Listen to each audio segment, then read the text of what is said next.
God, thank you परमपिता परमेश्वर और थैंक यू आईएनसी बिजनेस। पत्ते पत्ते पे नज़र डाली, डाली डाली पे नज़र डाली, आईएनसी में नज़र डाली तो मेरी जिंदगी बदल डाली। तो थैंक यू। मैं जो एम्बेसडर लेवल बनी हूँ, मेरे ग्रुप, मेरे अपलाइन सब लोगों की वजह से बनी हूँ। मैं अकेली नहीं बनी, सभी ने मुझे सपोर्ट किया करके मैं ये लेवल पर पहुंची हुई है, रैंक मुझे मिला है। ऐसे में हासिल नहीं की हूँ। Myself Vanita Ganware from Chamundsi. तो मैं अभी बिजनेस तो छत्तीसगढ़ में एक स्टार्ट की हूँ, 2 साल हो गए मुझे, लेकिन जीरो से स्टार्ट की। जीरो बोले तो भी चलेगा, क्योंकि हम जो पहले चेयरमैन थे, चेयरमैन के वजह से कुछ प्रॉब्लम की वजह से हम कोई अलग काम करना चालू कर दिए थे। लेकिन मैंने सोचा था कि आईएनसी हमारे लिए एक दी क्या लकी है, क्योंकि मैं हमेशा बोलती थी, एक डिस्कूल होती थी वो कंपनी में जब गई तो मुझे लगता था कि आईएनसी जैसा कोई भी प्लेटफॉर्म नहीं है। जब आईएनसी करेंगे तो तभी हमारी गुजारिश होगा सर, और सब कुछ काम भी होगा। हमेशा यही बात मैं बोलती थी, लेकिन मुझे एक सुकून नहीं लगता था बाकी कंपनी में, लेकिन मुझे आईएनसी में बहुत ही सुकून लगता है और मैं ईमानदार के साथ ये कंपनी में मैं काम भी करती हूँ। तो मेरी भी फैमिली है, हस्बैंड है, बच्चे हैं, सब है, बुरे माँ बाप भी है, सब है। लेकिन लोग क्या सोचते हैं, मेरे बच्चे हैं, मेरी फैमिली है, मैं घर छोड़ के कैसे जाऊँ। अगर कुछ हासिल करना है ना तो घर को भी छोड़ना पड़ेगा, बच्चों को भी छोड़ना पड़ेगा, क्योंकि उनके फ्यूचर के लिए हम लोगों को ये डिसीजन लेना पड़ेगा। क्योंकि बच्चे को संभालना है, घर को संभालना है। तो अगर आप कुछ नहीं करोगे, अगर कुछ दिक्कत भी होगा, हमारे कुछ लाइफ में अगर कुछ दिक्कत आएगी तो आप क्या कर सकते हो।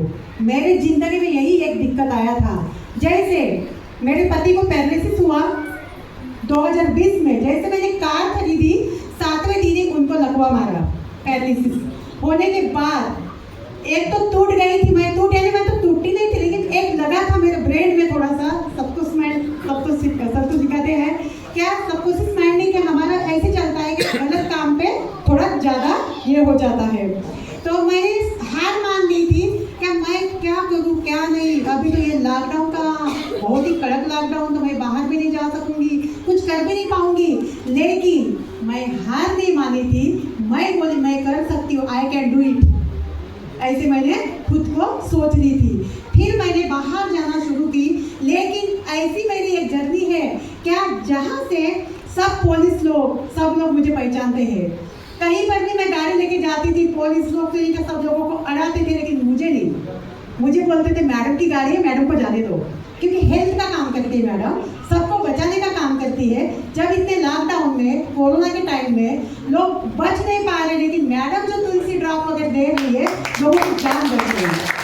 इसलिए ये इतना अच्छा प्लेटफॉर्म मिला मुझे कि एक हाउस वाइफ कुछ कर नहीं सकती, लेकिन आईएनसी बिजनेस के माध्यम से हाउस वाइफ बहुत कुछ कर सकती है।